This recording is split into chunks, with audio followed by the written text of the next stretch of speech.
Good evening, everyone. My name is Tasha Morris-Daley, and I'm a biology teacher at Non-Traditional Program North. I'd like to take this time to extend a very warm welcome to everyone who is now a part of the air quality professional learning community. Come on in as we begin a journey of acquiring our very own air quality monitors at our schools. This is an opportunity for every teacher to learn how to incorporate monitoring air quality within the science curriculum, as well as empowering students to take part in social justice and advocacy.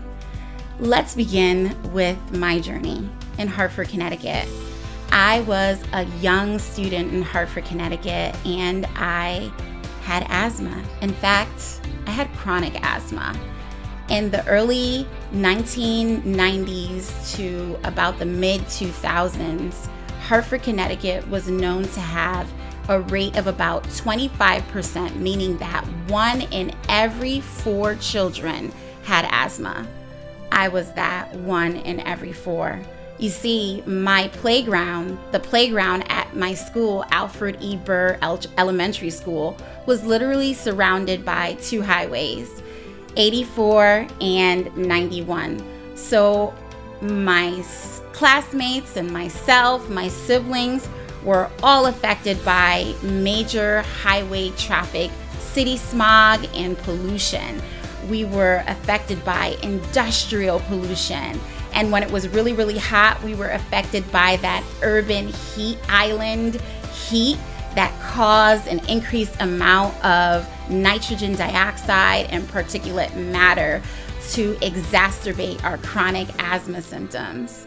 It was so bad that we didn't even know it was bad. And we just considered it a norm. We just lived our lives just thinking like, okay, this is just what everyone is going through, not realizing that we were a part of a system that was failing. We became a disparity, a socioeconomic disparity due to where we lived. Last year during our Green School recertification, I had the wonderful opportunity to acquire a Purple Air monitor at Non-Traditional Program North.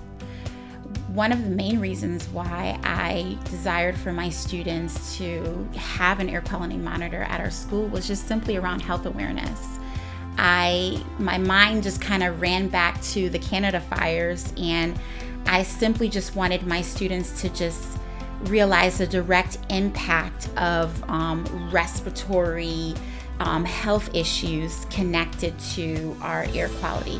So like as we're learning about respiratory health issues and the anchor phenomenon for some of cellular respiration, the anchor phenomenon around cystic fibrosis, I thought it was really great to have an air quality monitor at the school around the concept of being a green school, but also just to keep my students more informed about their health, about the air that they're breathing, about promoting a better, healthy environment, and also even just promoting an interest in environmental awareness.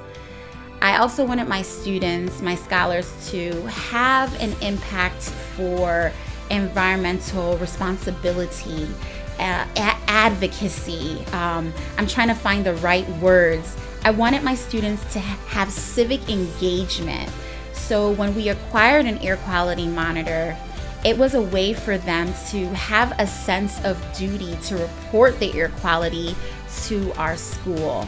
So during the Make Climate a Class week, every single day, one of my students in our environmental club actually reported the air quality kind of like a news report. It was a really, really great activity. It brought attention to something that people don't really talk a lot about unless there's an issue. And there was a benefit to it simply because my students were engaged in contributing to global climate change awareness. And it empowered them to adopt a mindset that they too can be a part of sustainable change. just through talking about the importance of air quality, the importance of clean air. Something just as simple as that on an announcement for the school. Now the students are more aware, students outside of science are more aware of what particulate matter is. They're more aware of what the different colors mean as far as air quality.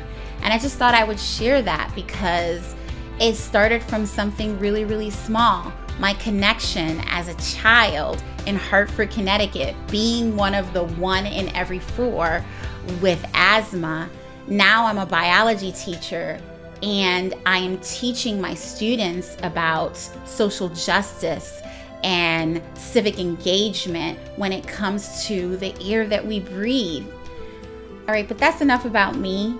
Let's talk about who you're going to hear from tonight. Let's talk about the presenters. First, you're going to hear from Mr. Donald Bell, who is the pre-K through 12 science supervisor for the Prince George's County school system.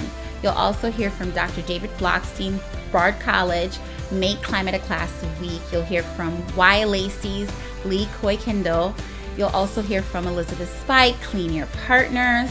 You'll be hearing from the University of Maryland, Dr. Vivek. You'll also be hearing from Shan Gordon, Green Schools Program. You'll hear from Dr. Serene Alleman, and we'll also just have a Q&A session at the end where you can talk about our next steps as we go through the rest of the sessions until May.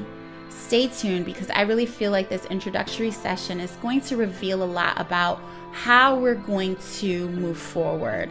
So as we begin this time, I hope that you guys really enjoy tonight. I hope that you learned something. I hope that your questions are answered. Thank you so much, and let's begin this journey for the air quality professional learning community.